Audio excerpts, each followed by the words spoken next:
I'm here to meet a Hollywood bad guy.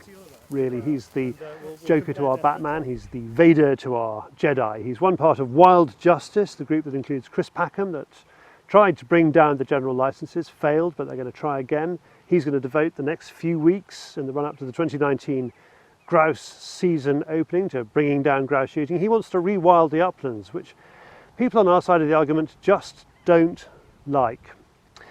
Now, he's agreed to come along because we might be able to find some common ground. And I am going to let him say what he has to say. Don't expect me to try and jump down his throat and kick him for this one. But if you don't like what he says, please leave a comment below. Let's start with this motivation. You obviously consider yourself to be a conservation worker, possibly a conservation hero. The shooters, they consider themselves to be conservation heroes. Well, people like what you do on your side of the argument. Shooters also consider themselves conservation heroes. What's going wrong here? Why do we both think that? What do you think that you do that's good for conservation? I'm interested in conservation. I worked for the RSPB for 25 years. Don't think many people would argue that that wasn't a conservation organisation. Might not be everybody's cup of tea, but it's got over 1 million members. So it's I worked, I was paid to be a nature conservationist for quite a long time. And I was before I was paid to do it, and I am now after I was paid to do it. So I'm a campaigner, mostly about wildlife, because wildlife is suffering. So what's the difference between me and shooters and shooting organisations? It's quite interesting, isn't it, that both BASC and GWCT have both inserted that C into their name. They didn't start off. Well, there weren't any. Wildfowlers Association of Great Britain and Northern Ireland. I know, but of course, but it only became important, and we recognise that conservation was part of shooting back in those days. But I think it is a part, yes, but it's not the main place that those organisations come from. You've said it's a part, but let's just pick up the RSPB. But everybody thing. wants to be a conservationist, don't they? Is it? RSPB is never going to change its name to the Royal Society for the Protection, but now and again the shooting of birds, is it? No, well, I mean, I think they probably do well if they do. But anyway, the point about no, they won't do that. You're absolutely right. But what I'm worried about is, we're looking at this gigantic landscape behind us of the north of England, and it is made up of people who obviously don't shoot enough jackdaws, and you can come on to that in a minute. It's got sheep, it's got forestry over there, it's got a variety of different land ownerships, and lots of people who have different views, and we have a kind of multi-layered omelette of English countryside, which I think works because people have different views, or your view, which is this centralised. Well, that isn't my view. You're doing it again. Okay. Well, you just said that RSPB quite liked the idea of being the sort of central organisation. No. So how would you like to explain? A leading organisation. Okay, explain how you'd like to see the English countryside managed. We're in the middle of some farmland now, so all of us are paying our taxes, which go into while we stay in the EU. Go to single payments that all these people are getting, whoever they are, and potentially they will get agri-environment payments for doing more work, better work. Better judged by? Well, by government, and I think government gets it a bit wrong sometimes. Well, I agree with that, but I mean, basically the centralised judgment is they do this, this and this, and they get paid for it. That's right, and I remember when I was at the OSPB working with GWCT, although they might have been GCT at the time, they come and to influence the agri-environment payments that lowland farmers could get to encourage insect-rich margins and all that type of thing. Yeah. So, we're kind of on the same page there. We are. But it clearly is a lot more difficult to influence government to do the right things, have the right grants, have the right prescriptions for everybody in the wider countryside than it is to manage a bit of land that you own yourself, either whether it's a nature reserve or whether it's a shooting estate. So where conservationists have failed, and the decline of the grey partridge, the logo, The iconic emblem species of GWCT, and the favourite bird of my mate, much lamented and lost, Dick Potts. GWCT haven't actually increased grey partridge numbers, have they? So this job of doing something in the wider countryside is a general problem. Yeah, so I think we could, okay, I'm gonna take sit on the back foot for a second about the grey partridge. The grey partridge does very, very well where they put down grey partridges and where they encourage grey partridges, and it does very, very badly where, as you probably accept, there's habitat loss and predation. And you have said predation. I think you said foxes can sometimes. So you sort of a bit mealy-mouthed about it. You accepted foxes can sometimes predate on eggs. I love the word sometimes. Can I just say foxes do? No, you said predate you said can sometimes in your written word, and I love the idea the fox might come at the eggs and go, no, not today. I'm full. You're getting this wrong, which is why it's so lovely to talk to you. Go on then. The thing is that foxes do predate eggs and chicks and adults of lots of species. Not all species, but lots of species. So let's take the curlew, because that's the one that everybody suddenly is excited about. Yep. Foxes, big problem for curlews. Okay? Definitely. No question about it. No question about it. So do you subscribe to, if you want curlews, you have to manage foxes? Not quite, but if you kill foxes in some places, you will get more curlews, and the curlews you've got will produce more young. So clearly, if you kill foxes in Cornwall, you're not going to get many curlews, because curlews don't nest in Cornwall, best I know. So, it's not just we should be able to kill foxes everywhere because it's going to save the curlew. It's a bit more. Okay, so you like it a bit more targeted than that, but I mean, you've got the Durham and Newcastle research that says 6 times as many curlews when you gamekeep a ground. So we established that where there are curlews... No, hang on. Well, no, not? Don't accept that? That is the unpublished paper that none of us have seen, isn't it? Or do you mean the one that was done by Tharm et al., which was a joint RSPB GWCT study, while I can't remember whether I was head of research or conservation director at the time, but I approved the money for it, which showed that waders, variety of different species, are between 2 and 6 times commoner on land managed for grouse shooting. Now, from memory, and I might have got this wrong, I don't think curlews were 6 times commoner.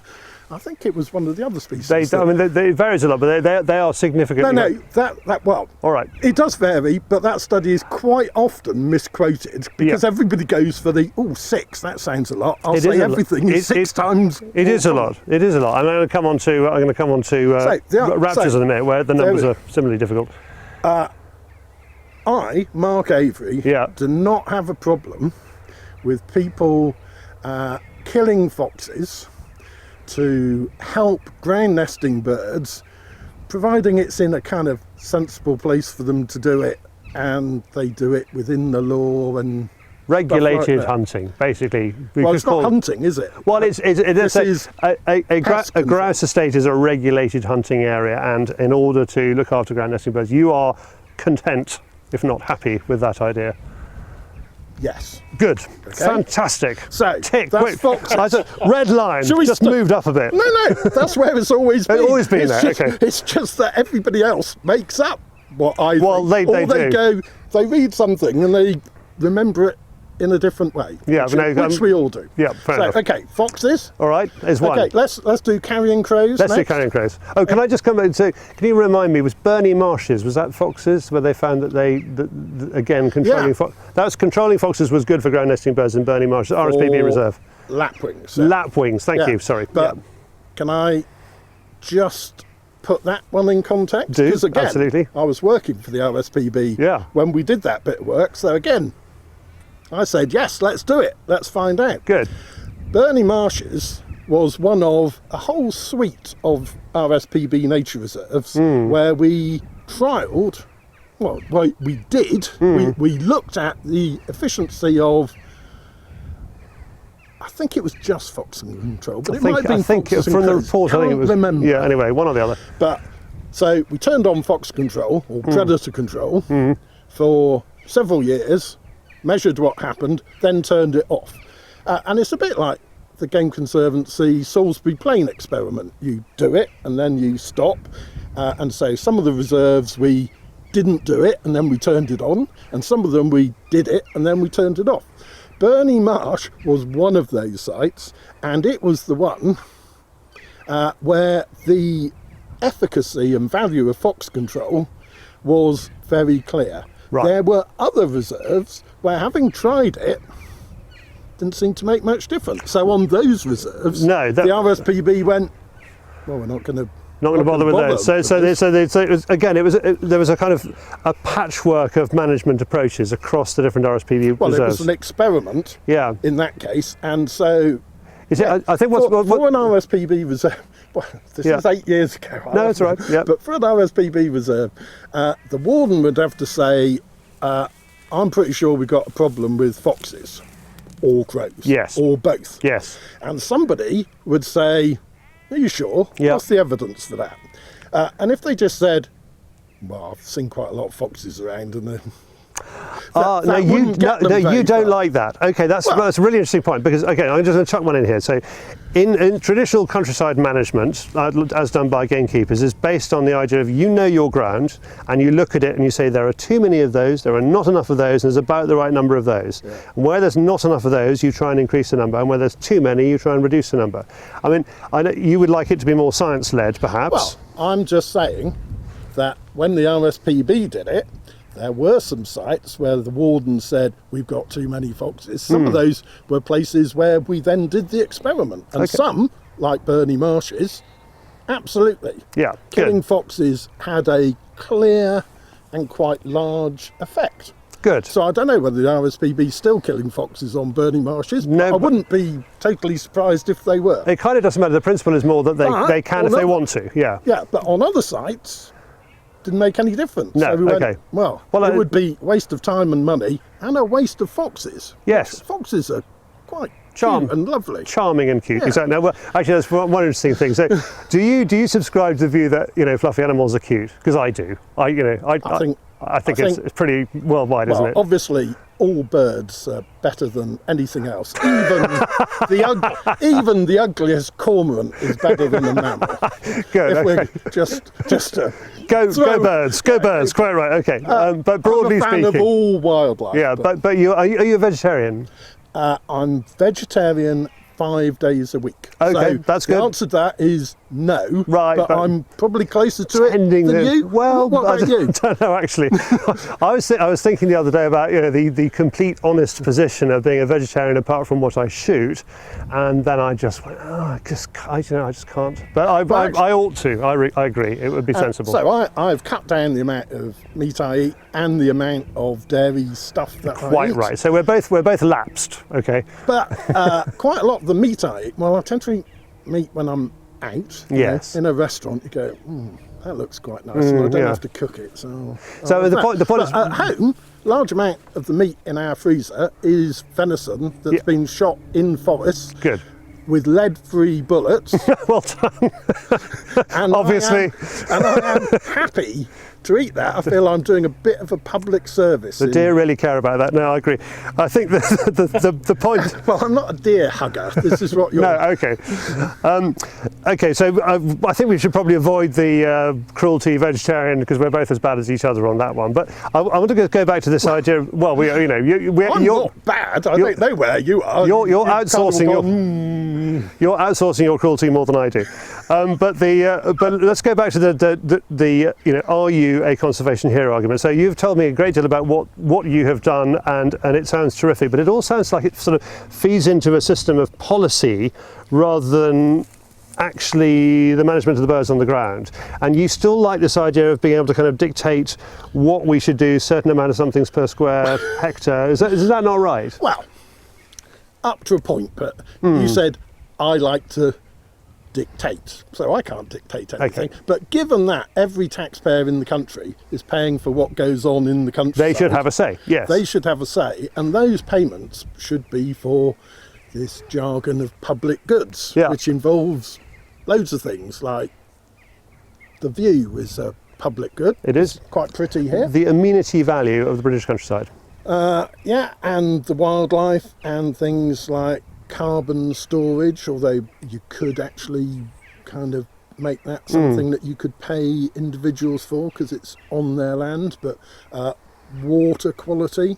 Still the water that runs off it. So quite top-down things. I mean, I don't feel you're trusting the individual landowner to look after their land. I'm not to some extent. I mean, No. I am to some extent, but I'm not to another extent. Since Yeah. we've put £3 billion a year into the countryside, paying all these landowners, I think as a taxpayer, I ought to get a decent return on that investment.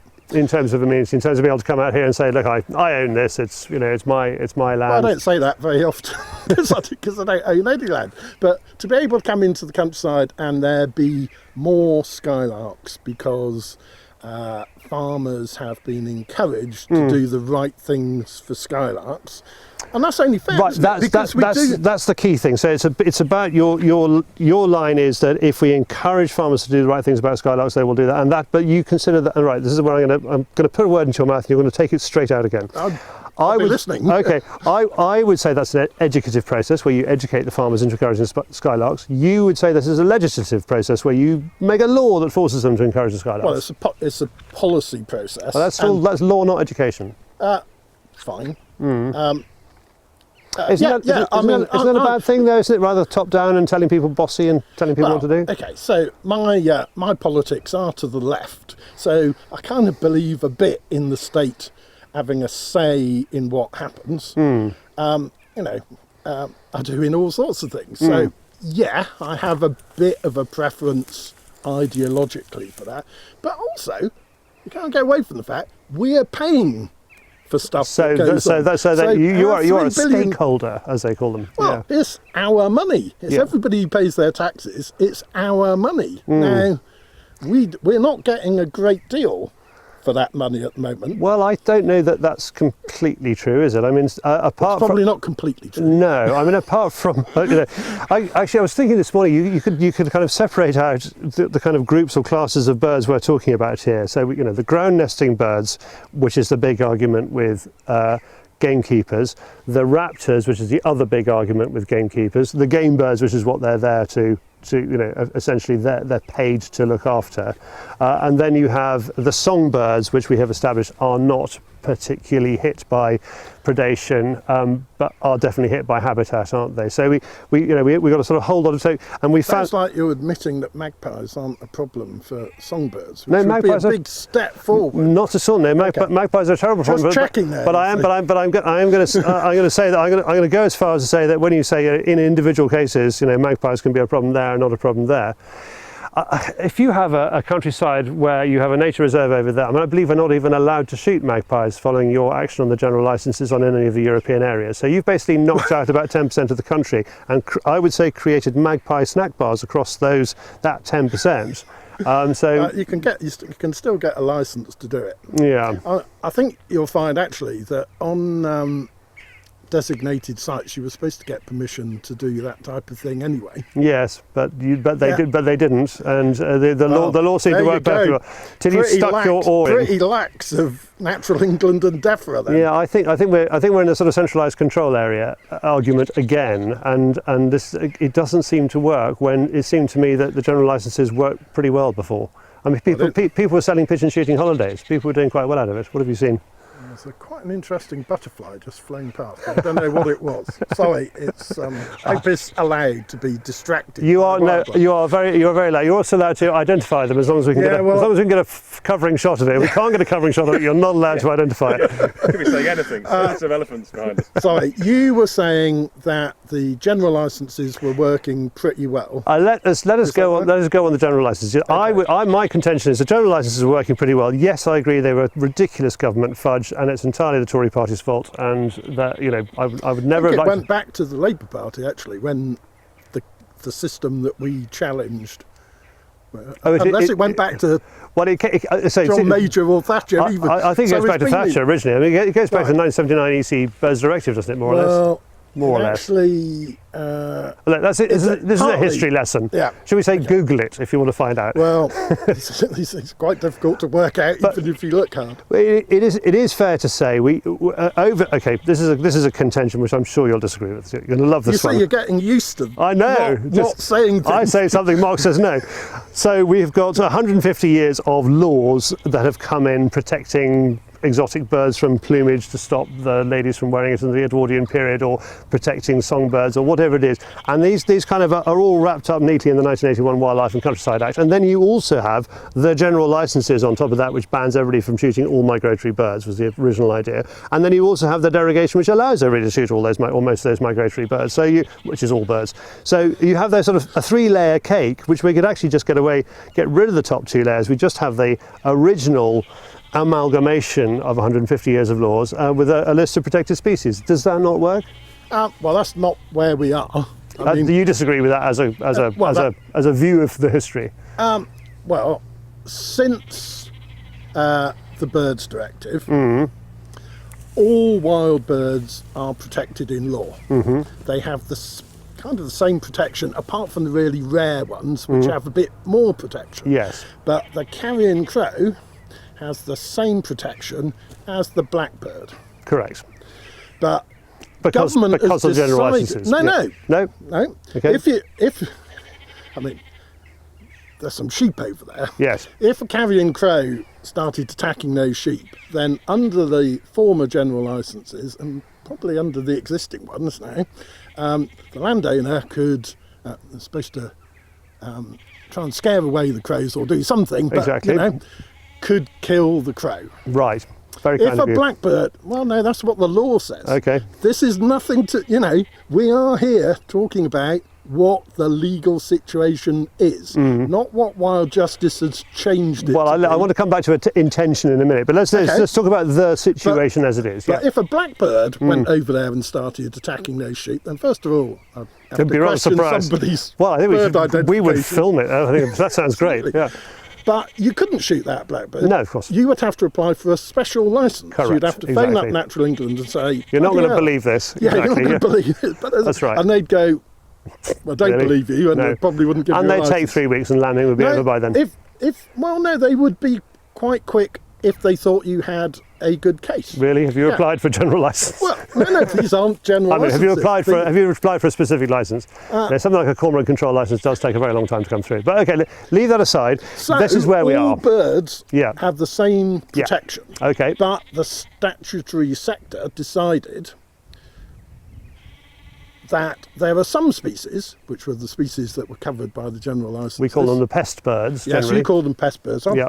You don't like that, I know. I don't really like that, No. but it's quite a handy way of describing them. So, for the purposes of this, will you allow me to call them I pest will. bird, but not quote me as thinking that all these birds are pests No. all the time, everywhere? So, it said, well, if these birds are doing the things that they have to be doing to be covered by the general licence, then you can kill them. And that's okay, providing everybody sticks to the rules. But Natural England have to ensure that that licence is only used when people do stick to the rules for those specific circumstances. And the rules were extremely lax and nobody was sticking to them, and that's why but what was actually going wrong? What was happening? The crow population was not going down as a result of people, generally speaking, not sticking to what exactly the rules were. There's nothing in the legislation that says that is anything to do with what's good for wildlife or what's not good for wildlife. I know government has got nothing to do with that, but it's clearly not very good for a crow if it's shot. No, but it doesn't make any difference to the species of the crow if it's shot. No, but there's nothing in the legislation that says you can kill common species, but you can't kill rare species. No, but you do, generally speaking, what we're trying to do is increase biodiversity, aren't we? It doesn't say that. It doesn't say that, no, good. But we are trying to increase biodiversity, sort of. That's where we're all coming from, isn't it? I mean, that's the point. You have been working very hard to increase biodiversity, more or less. We're going to kind of reach this point eventually. Yeah. Yes. Right. Okay, good. And so, generally speaking, that is the point of these rules. I mean, I think what is annoying for people, and I think when they hear me say the word annoying, they're going to be throwing things at the screen, saying because it is more than annoying for the pest bird controllers of Britain, is Wild Justice came in and basically put a hammer through the only way we had of controlling pest birds, as I am happy to call them. Right. Now, just talk about that. Go on, give me the because. Because the statutory sector were operating an unlawful system. Yeah, but you didn't come in from the point of view of, the pro bono lawyer who just wants to clear things up and make sure. You came in with the agenda of closing down pest bird shooting, didn't you, really? No, getting it lawful. Really? So, well, you look on the Wild Justice website. You don't like shooters very much. I mean, isn't it fair to say? Well, you're now... Different point. Okay. Yeah, sorry. So answer the first question. You're wrong that I don't like shooters very much. Okay. I mean... Let's go back to the original point. Yep. What Wild Justice asked for, and you can read the pre-action protocol letter, the formal letter that we sent to Natural England on our website, it said, we think you've got this wrong for these reasons. It is unlawful. We ask you to admit that it's unlawful and to bring in a lawful version of these licences next year when the current one, which we claim is unlawful, runs out. So we didn't say revoke them, and we didn't say get away, never issue a general licence for pest, see I said it, yeah. Pest control ever again. We said get these things lawful. Okay, but we are going to agree, I am fairly sure, that Natural England's behaved badly and performed poorly over the whole issue, because I remember you being very cross just after they removed the general licences, after they banned all pest shooting. I remember you going on the radio and being very cross about that. Well, I think what I said... Yeah, but your manner was cross. I think I said something like, I can understand why all the people you're kind of representing in this conversation, why they were cross. Yeah. Because they didn't know that this was happening. In fact, half of them had been going, ho, ho, ho, Wild Justice, having a pop at the general licence. Well, that's not going to get anywhere, even Natural England Roadster Overy saying it's not going to get anywhere, yeah. And then they went back on that. Yeah. So, look, giving the world 36 hours notice of the change. Not sensible, no. Not sensible, particularly because, as we know from the EFRA committee evidence, yes, Wild Justice's formal legal letter went in on the 13th of February. Mm-hmm. Natural England received advice from their QC on the 21st of February. Yes. That they were operating an unlawful system. When did they announce this? 24th of April, exactly. Yeah. So what were Natural England doing between the 21st of February and the 23rd of April? Well, we didn't know what they were doing because they didn't tell us anything about it. No, they said, I think at the inquiry, they said they were consulting their lawyers and they're consulting deference lawyers. And there was a marvellous magical moment, which unfortunately the cameras in Parliament were on the faces of the politicians who asked the question rather than on the face of Natural England. But you were there, weren't you? I was there. I saw you in the audience. If you see on the faces of the Natural England lot, they said, so was it Jeffrey's fault? And they all went...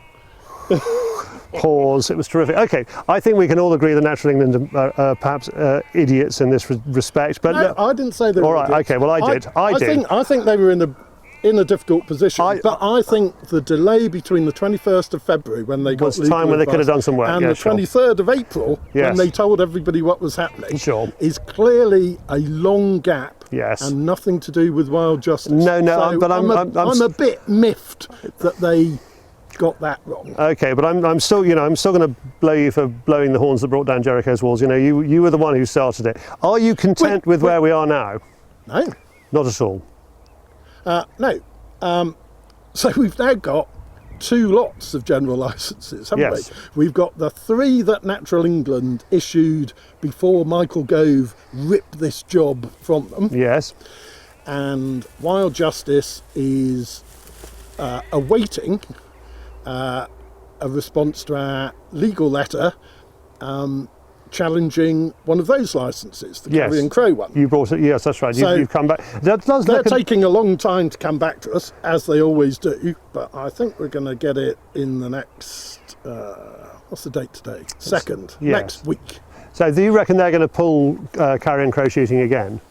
I mean, it's hard Natural to England call. is a complete enigma. Who knows what they're going to Wrapped do? up in a riddle, I agree. Absolutely. So we don't know, but we are challenging. But you're confident that they certainly from a legal point of view, you're doing your kind of wonderfully sort of high-handed barrister act, where they right, this is what we think, and you foolish civil servants, you should get this right. And you think that given the sort of logic of the law, they will pull carrion crow shooting in the next week.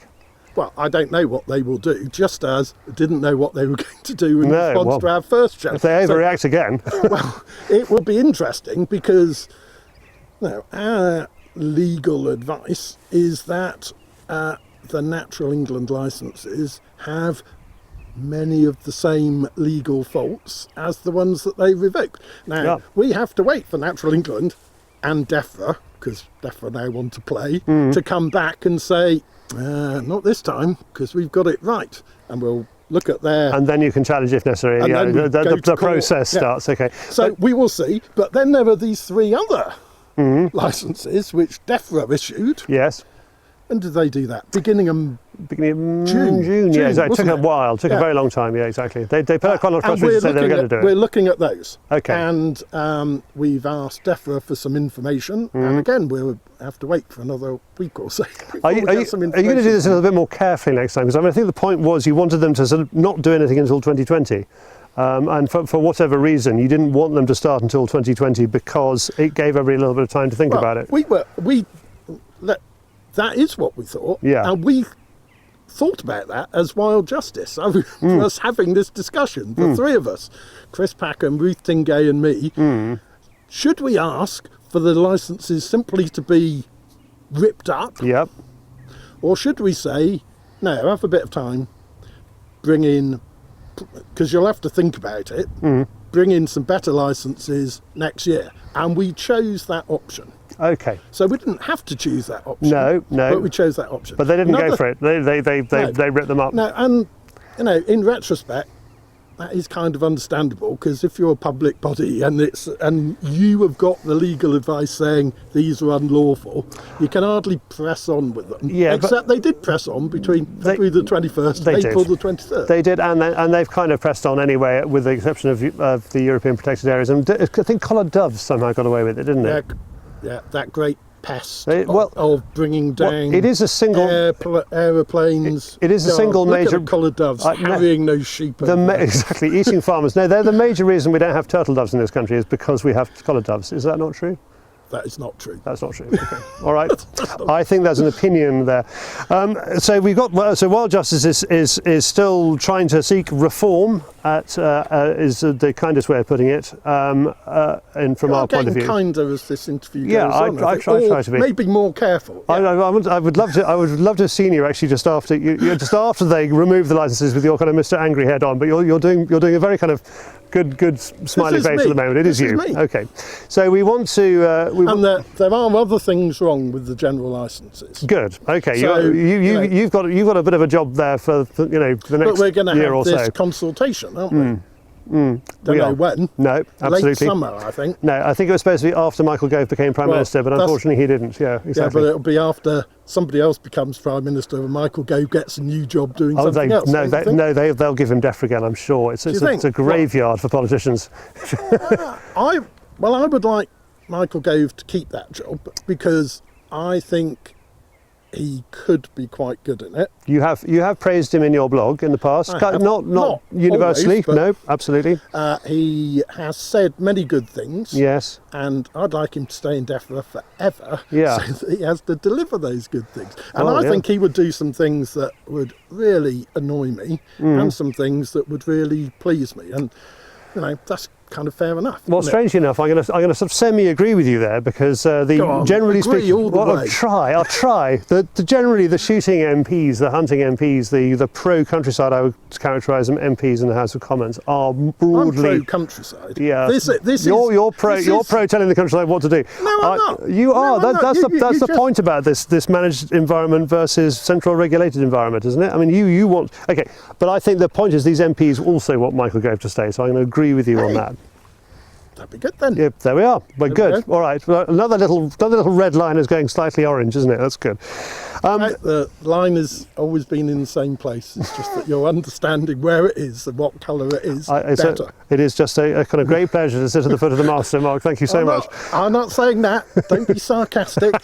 I'm just telling you what I think and believe, rather than you making it up or taking it from what somebody else says. So this is kind of why interviews are supposed to happen. Really, this is really you talking. What it is, I must say, a very brave of you to come and be filmed by Fieldsports Channel. We are in control of the situation. We are going. You are going to look at this before it goes out, but we're going to take it from there. Happy with everything we've done so far. Marvellous. All right. Gamekeepers. You're easier than the BBC so far. Oh, thank you. What fabulous praise that is.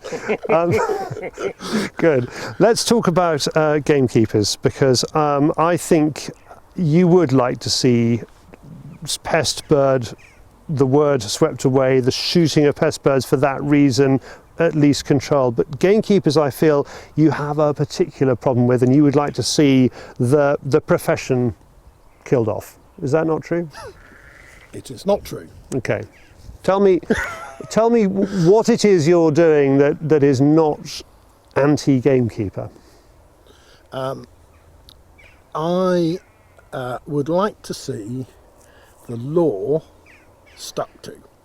My main problem with some people in the shooting industry, I don't think people like it being called an industry. I'm never quite sure what the politically correct phrase is. I don't know. So shooting for fun, people don't really like that. No, I think we just call but that is what it is. No, it is, absolutely. I think we just call it shooting, don't we? Yeah, but then in shooting? does that? No. I mean, it certainly doesn't work with our European friends, because it should be hunting. But yeah, but driven grey shooting is hardly hunting, is it? You just sit there waiting for them to fly over. But my issue is to do with illegal activity. Yep. So my main gripe with the activity of some gamekeepers is the illegal killing of birds of prey, like hen harriers.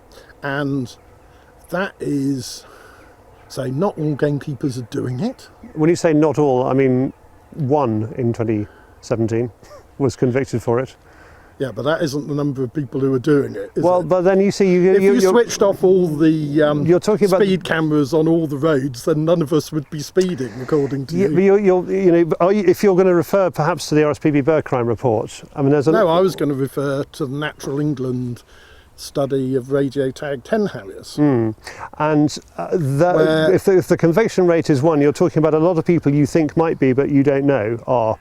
Yeah, I don't know which shooting. ones are. Right. I mean, I've got an idea for some individuals. Do you want to talk about Charlie and Adam, the golden eagles that are currently in the news?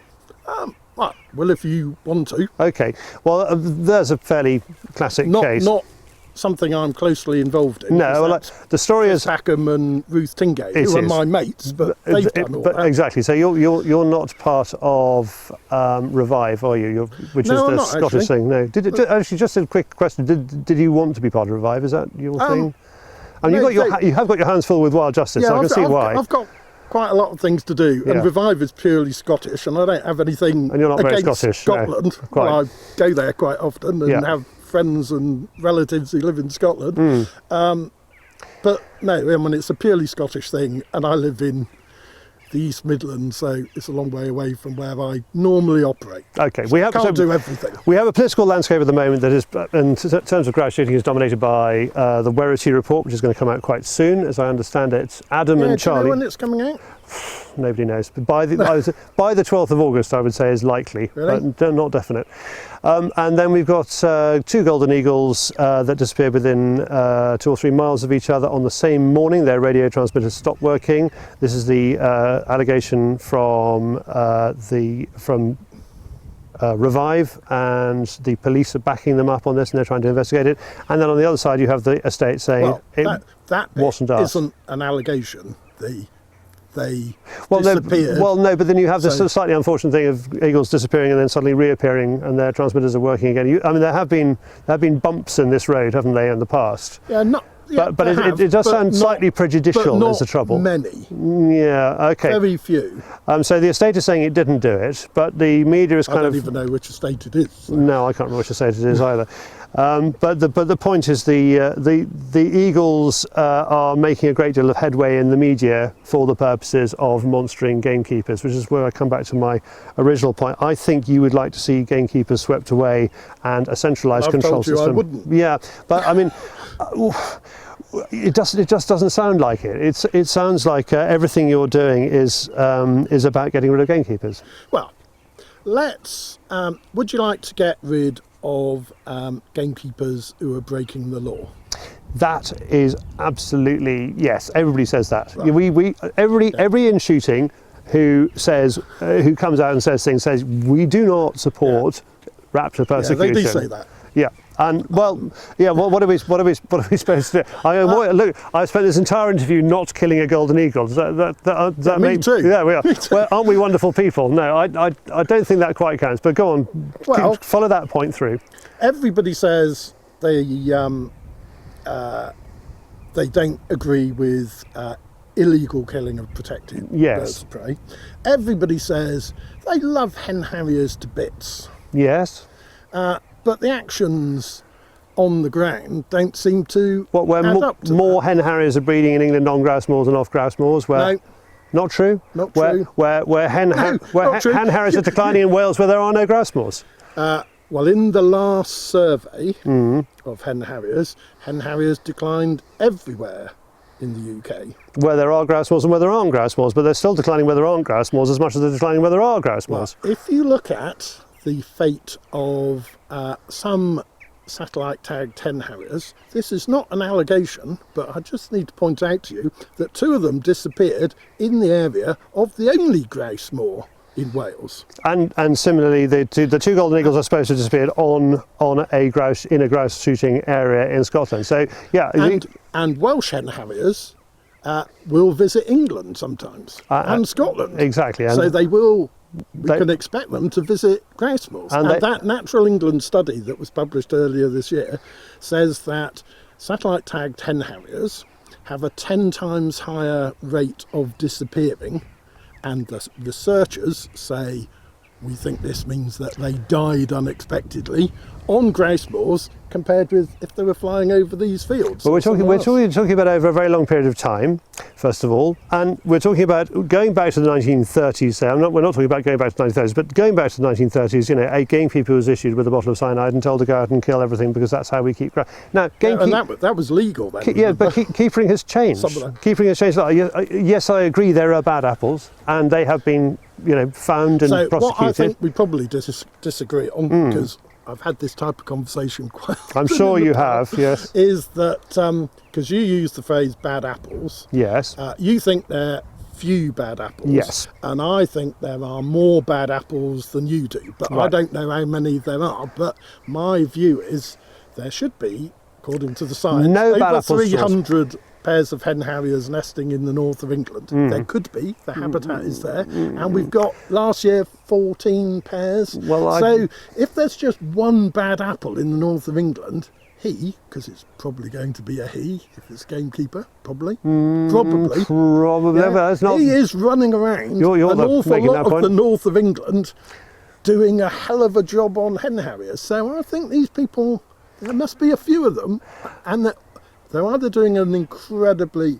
I mean, you're not going to suggest to me that gamekeepers are not killing hen harriers. No, I'm going to suggest to you that 1 or 2 who are caught are killing hen harriers. And the current situation in the gamekeeping industry... It's very difficult. It's febrile. If you are... Imagine being a gamekeeper who's caught killing. It is for one thing, your personal circumstance. You lose everything. Then there's what everybody thinks of you. Is true. Well, I think it is. No, well, gamekeepers who are convicted of wildlife crimes tend to crop up on other estates being employed. Well, it depends what sort of gun. There's a gamekeeper who was found with a roadkill buzzard in the back of their car, which he honestly said to his friends, it was run over. Honestly, it did not kill this buzzard. And I picked it up for taxidermy later, and he lost his job over that. I mean, yes, he probably did find another job. Not aware of that. No, it was a few years ago. Okay. But where we are now is a horrific situation. You think they're very few. I think they're very, and you think there are a lot. Okay, and the hen harrier population disapprove of them. Absolutely we disapprove of that. And the hen harrier population has been been up and down, but it's been somewhere between 500 and 800 for the last 20 years, and it is. I mean, we're seeing a huge drop in the number of convicted poisonings. It's something like 50% over time, and 25% in shooting. So the trend is in the right direction. So why are you still banging these gamekeepers on the head? Well, I haven't banged any gamekeeper on the head. I am against wildlife crime. Yes. And although it's interesting to you, one would think that the hen harrier population is very rosy and buoyant, but there were in the 1980s more hen harriers nesting in the forest of Bowland than there are in the whole of the north of England. Well, at the height of grouse shooting, and they were doing well then. So is it really grouse shooting's fault? It is, because there has been a clampdown on hen harriers. Part of it is post Langham, because that kind of that's something the first Langham study. You were there. You were Director of Conservation when RSPB and GWCT did Langham, weren't you? Yeah, I think I was head of research. Yeah. So I made the decision. Well, I got the RSPB to agree that we would be part of that study. And after the Langham results came out, which was a joint RSPB GWCT, perhaps even in those days, report, you were and ITE. Yeah, absolutely. And the estate. So for the Beclues, they've just sold it, haven't they? They put it on the market. Have you bought it? No, not me. Not me. But maybe we could do it together. That would be interesting. I'll have to draw a line down the middle of it. Red one, probably. See which one is the desert. Yeah. So the RSPB was very mealy-mouthed about the results. I mean, it took a long time for the RSPB to announce the results and to respect the results. Isn't that true? We are going back into ancient history now. It's certainly not the way I remember it. Okay. So I do remember Matt Ridley publishing something in, it would have been the Telegraph or the Times. He was a columnist at the time, wasn't he? Yeah. He was, and he was a mate of mine. We were in the Oxford Zoology Department together when he was doing his DPhil on pheasants, and I was working for John Krebs as his research assistant. So I'm not sure we'd say we're great mates now, but I'd be very happy to meet up with Matt. But our views are different, I think. But he wrote about Langham, and I got in touch with him and said, whoever's told you all that stuff is completely wrong. And I remember him apologising and saying, well, it wasn't right, actually. It wasn't what he wrote and what came out. So we felt, the RSPB, even though I left there 8 years exactly. ago, Nothing to do with you now. I do remember this. Yes. We felt that we'd played the game. Yes. We'd been part of the study. We tried to influence the report, just like everybody else would have done. In a positive way? Well, in a way that was truthful and... But you weren't denying that certain birds killed other birds, which seemed to be the problem at the time. No, we did. I don't think we did deny that at the time, and if we did, it certainly didn't last very long, because it was a bit more complicated than that. But read my book. I'm sure everybody's got a copy of Inglorious on their. I will recommend it to our viewers, and I'm sure they'll rush out. Because that's all about the first Langham study, right? And there's no doubt in my mind that showed that if you have lots of hen harriers and peregrines, everybody tends to forget peregrines, they were part of the story, on a grouse moor, they will, in the case of Langham, very greatly reduce the number of red grouse available for shooting in the autumn. Lapwings, curlews. Well, that wasn't in the report. So this is another thing that gets tacked on. Oyster and actually catchers. not quite true. But let's stick to the bit that, Golden plovers. No, all of that is not in the report. Okay, all You right. can look at the report, Right. but you won't find it in there. Okay, so it was all about the red grouse at the time. And it showed, if you have loads of raptors, you won't be able to shoot many red grouse. In fact, not enough to make it a commercial shoot. But red grouse would not go extinct at Langham. No. There were the same number of red grouse each spring during the time when there were lots of birds of prey during the study as there were at the beginning. The commercial is kind of the important part there, because if it's not commercial, then you can't afford the gamekeepers. And if you can't afford the gamekeepers, then all these other wonderful birds that live on grouse moors that require the grouse as their sort of strange cornerstone species we've created for them, they won't do well. Well, that is one way of looking at it. So we could have grants for gamekeeping if we wanted to. Yes. I know as a non-socialist, I'm guessing yourself, Not that's more... How more dare you? I drink champagne with the Labour Party like everybody else. That's I could imagine there being grants for doing some of the things that gamekeepers do. But let's look at what the other bit. So I'm admitting... Yes. Admitting I'm is a strong word. You are saying. I'm yeah, come on. saying, and I've been saying it for years, and I've written it down loads of times, that if you have lots of birds of prey, like at Langham in that study, it will be very difficult, in some places impossible, but definitely very difficult to have a commercial grouse shoot. So you would prefer to see... But, no, let's look at the Go other on. bit of it. You on? Why weren't there lots of birds of prey at Langham before the study started?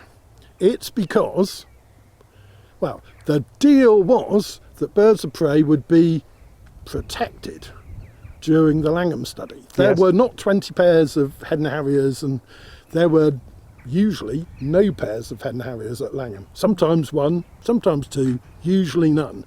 So the whole basis of the study was, let's see what happens if birds of prey are protected. And that was one thing that attracted the OSPB to playing a part in this. Yeah. Because we kind of went, I think they're all going to get, if they really, really are protected, whatever protected means, which We're going to see I lots think and lots it of would them. be unwise to go into, but if they really, really are protected, there'll be more birds of prey. This wasn't in the report. And This is the kind that- of anecdotal stuff I love. But that will show that something was happening before they were protected that keeps their numbers down.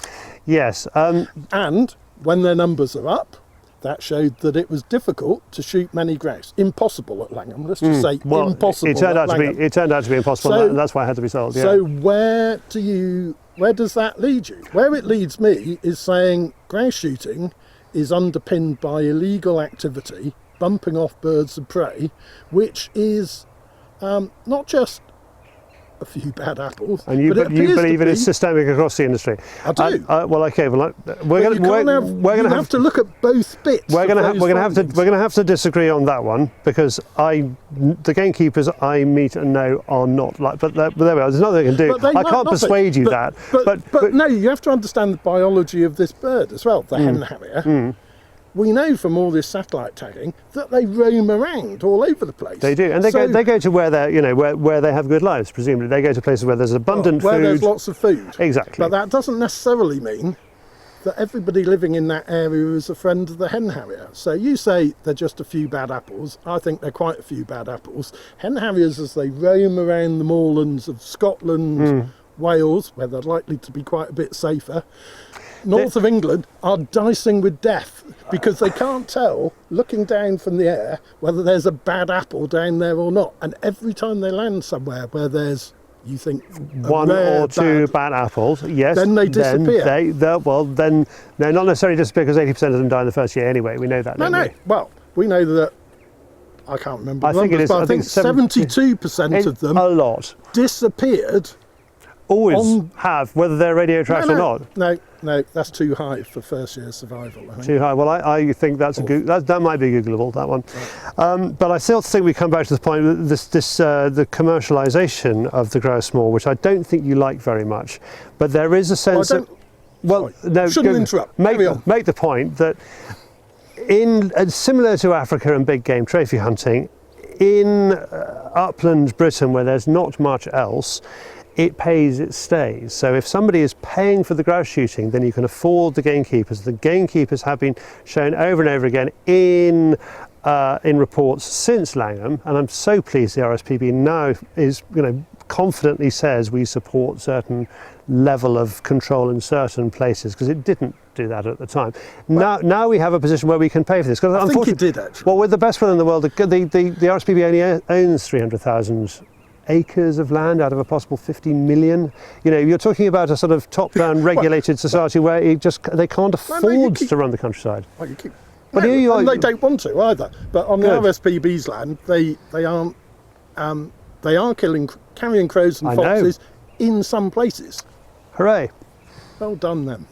But they're not killing magpies, jays, jackdaws, and rooks, all species which are on the general licence. Wrongly on the general licence. And that you see as part of my kind of meal fuel, forgive my French accent, of British countryside, I'm very happy with, because they are doing that on their 300,000 acres, and then so-and-so next door is wiping every magpie he sees because he or she wants to see songbirds and they believe that is the best way to do it. I know the science doesn't back that up, but that is the anecdotal experience of people on the ground.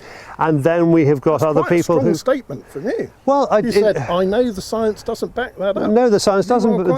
The science doesn't back it up. No, but so it's an old wives' tale or an old gamekeeper's tale. No, it is no, because if you have if you like to see long-tailed tits in your garden and there's a magpie, then I would say shoot the magpie and you will continue to see long-tailed tits in your garden. And that to me is making a management decision on your own ground and being influenced by education from Mark, who's up there, but not being legislated into it. That's my problem.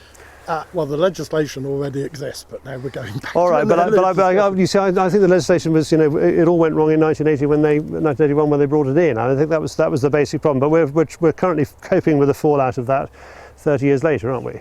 40 years later. Good heavens, how time flies. Okay, so we found a marvellous man who had taken a photograph on Mull of a fish eagle carrying a lamb that caused an enormous amount of debate in the newspapers over whether it was dead or alive, and it fed it to it's possible it was alive. It was possible that lamb was alive while it was being carried by the fish eagle. Possible.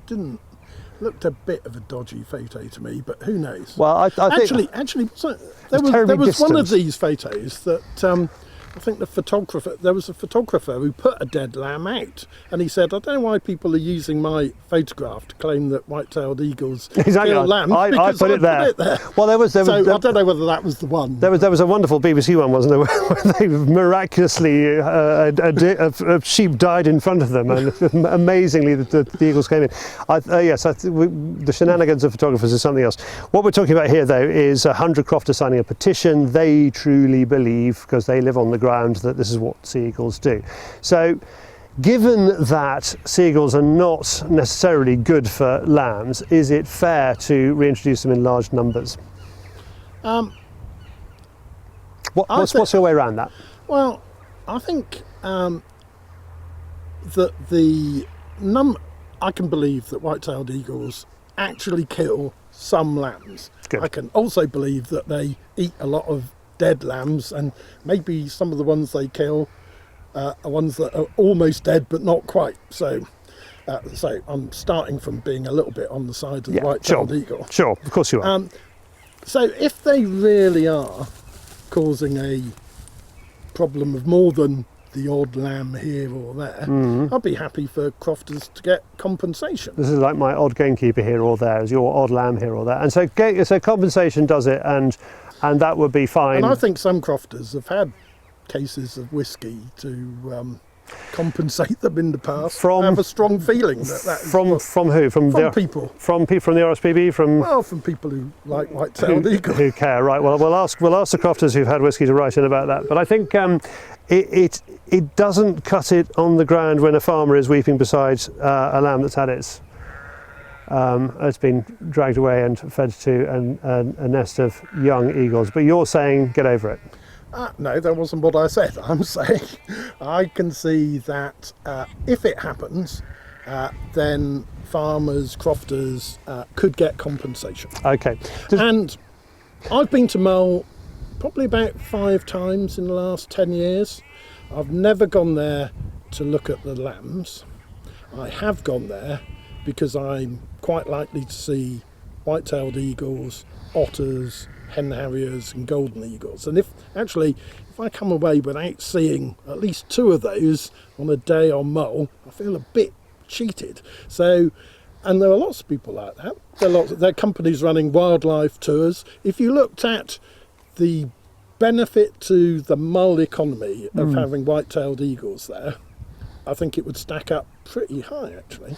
Yes, I think more than a few lambs, but it does depend how few lambs. It depends how few lambs, but I mean, if you look at the African example, the people who come for the environment that's managed for shooting pays for the conservation, and unfortunately the people who come to take pictures do not pay for the conservation. That is the case in Africa. The wildlife. I don't know much about Africa. Okay. I do know that on Mull there must be millions and millions of pounds going into the Mull economy now because of the wildlife that are there. Okay. And you'd have to lose an awful lot of lambs for it to add up to millions and millions of pounds. In fact, it wouldn't surprise me if some of the people moaning about the odd lamb being taken, which I accept may well happen, Yes. are actually benefiting from having more people in their B&Bs and their family are working in a restaurant down the road that's got more customers. So let's look at it a little bit more holistically. Okay, well, we'll ask. But We will.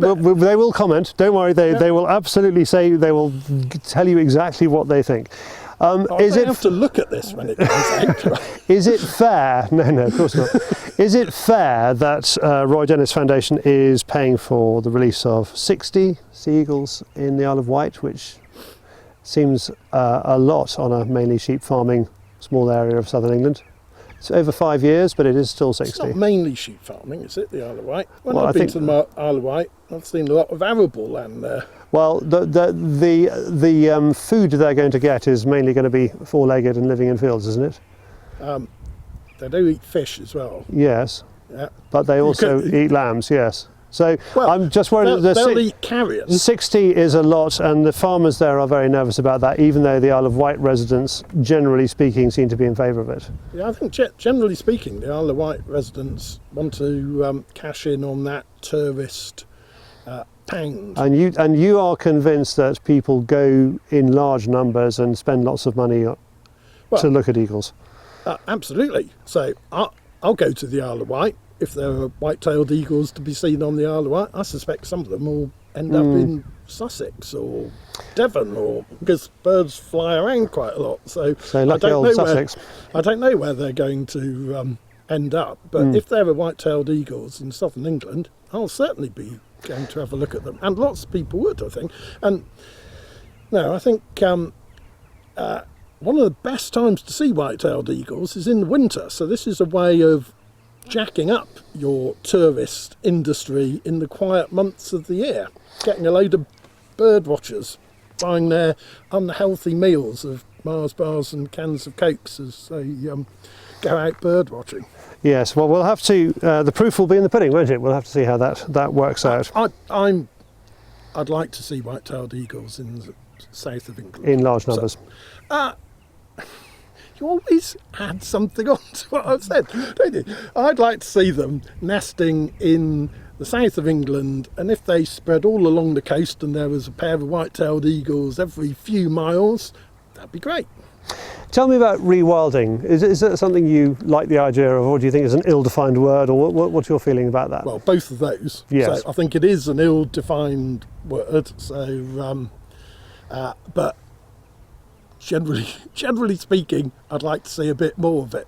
I think grouse moors would be a good place to start. So some rewilding. Well, I mean, you could argue surely that the grouse moors come pre-rewilded. They come with their wildlife managers already in sight and their wonderful array of different birds. Now they've come de-wilded because they the management has been skewed so much to a very small number of species. But let's talk generally. No, I just want to pick up that one because I think that, you know, I'm going to argue for the managed environment. I'm going to argue against rewilding, and we've got a couple of former grouse moors that are owned by the RSPB which just don't do well on things like diversity. Which are those, then? Is it Gethstale?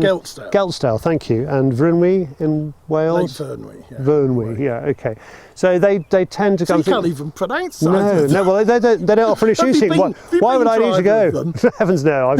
Why would I go? There's no shooting there. I'm on pretty safe ground here. I think you are. I can say whatever I like. Yeah, no clue. Well, I do know that Natural England, the much maligned Natural England, puts Geltstale at the bottom of its list of North Pennine biodiverse areas, doesn't it? I think there was a study that put it a bit like that. Basically, yes, but is it fair to say the RSPB, when it manages grouse moors and that sort of in that way of looking at things, and I don't agree with the way Natural England looks at things anyway, so I don't know why I'm saying it, but if in that respect they haven't done terribly well, whereas if you look at Keeping Moorland, it has a huge variety of bird life on it. I think that would be too simple. Okay. So it depends what you're looking at, doesn't it? So you're going to go on about ground nesting birds, and I'm going to go on about raptors, and in between there are quite a lot of other species. Now, rewilding would bring in let's talk about that. More species. How would it bring in more species? Why would it not just become a magpie snack bar? Well, magpies, I don't think there are many magpies who want to live on the top of Geltstale. It's pretty bleak up there. Yeah, so you've been there. So what the RSPB is doing at Geltstale, because I helped start it, but also I've been back and had a look at it, is increasing the amount of woodland up the cloughs, up the valleys, so you get more native woodland. Is that rowan, birch? And you're happy with that as a rewilding thing, are you? I think that. So it sounds a bit like human involvement to me, but yeah, well, let's define it. It's quite difficult, isn't it? So, it is very difficult. It's like trying to define socialism or being nice to people or whatever. It means different things. Okay, well, should we look around us here, for example? So this is not rewilding, is it? Well, on the basis it's recently been mown. Yeah. But what about that? And you notice, really, against the gate, and there are these walls, and those trees have clearly been planted. So if you left this for 100 years, it would be a wood. It would revert to north of England. So do I want that to happen? Woodlands. No. Right. Okay. We need farmland in lots of places. So it's not, whatever you're going to produce is not true rewilding. I mean, you'd have to get rid of people for starters, wouldn't you? Well, no, you could control what happened on the land. I think the uplands are one of the places where we ought to look at rewilding. Well, you see, I think we're talking about a sort of wonderful word here that kind of doesn't take into account for the people who live there, and also ignores the fact that the uplands seem to be doing all right as they are. Well, you say that, but I don't agree that the uplands are doing okay. So how would rewilding benefit them? However you look at it, there aren't that many people who do live in the uplands, because there are hundreds, thousands of people, tens of thousands of people, but there aren't as many people who live in the whole of the uplands as live in Birmingham, for example. So it's a pretty small, low population density, whereas all the rest of us are paying for what happens in the uplands. And living and not going to the uplands, but paying for it and liking the idea that it is lovely and beautiful and rewilded, and there are lynx walking around the forest, but not... Oh, I'd love to see a lynx, there we are. Well, yes, I would, I must say. It would be lovely to see a lynx. Peak District, that would be a nice place to see a lynx. That's my closest national park. Not terrific for livestock, but it would be a lovely animal to have around. You're overstating the impact of lynx. Okay, let's go back to the rewilding idea, because I think we just need to nail this down. White-tailed eagles, I'd pay a lot to see a lynx. You'd be very lucky to see a lynx. And I'd be quite happy if some of that money went to the landowners in the area to make them love lynxes. Make them love. Well, persuade them. That's educative. They'd probably take the money and still hate lynxes. No, but this is going back to my managed environment problem. Is the moment you are trying to make them do things, and I think educating them is is better. I think you say to people, look, here are the advantages of links. If you want links, this is how it works. But then there are places, for example... Well, I'm starting with you, Charlie. I know you're doing very well. I'm trying to educate you a little bit. I'm going to go and have a vegan burger after this. No, I'm not. But if we start, say something like the white-tailed eagles, you're not carrying the farming community. You actually have the ground on which the eagles are going to spend most of their lives. And when we're talking about rewilding the uplands, just give me a description of how that could work. Less burning. Well, what it would look like. Go less on. Burning, more scrub, more natural wood. Well, as you say, it'd be a reversion to north of England mixed woodland, wouldn't it? Well, wood, where we are here, on the top of the hills, it wouldn't go back to mixed woodland that quickly, because some of it's too wet and it's too windy and the soils are a bit rubbish. No, sure. So it would be a mixture. It would look rather more like Scandinavia does. It would catch fire fairly regularly. We have found that gamekeeping helps stop wildfires. Well, yeah, but gamekeeping persists on grouse moors by creating what you will say is non-wildfires, but which regenerates heather, which allows the young grouse to feed on something. Yeah, that's why they do it. But well, that's not so bad, is it? Well, if you're an adder or a common lizard, with your home being burned, but you're only burning in patches. April. So that bit goes and that bit stays, and the next year that bit goes. So it's in terms of the species. What studies have been done on the impacts of rotational burning on reptiles? Purely anecdotal. Yeah. This is purely anecdotal. But the fact is, we still have adders and lizards on this ground. Both declining, as best we know. Okay. Both declining. What studies? So we have got rewilding going on the uplands, and we would like to what would we like to see? We'd like to see the clearing away of people would be the best thing. No, definitely not. No, just people not doing all the. Do we? Some of the. I wouldn't go for, and I don't think anyone would go for moving all the people out, changing the whole management of all the uplands. So moving some of the people out. No. Really? Depends how they behave, really, doesn't it? If they're going around lighting fires in the heather all the time. Moving out the ones you don't like. No.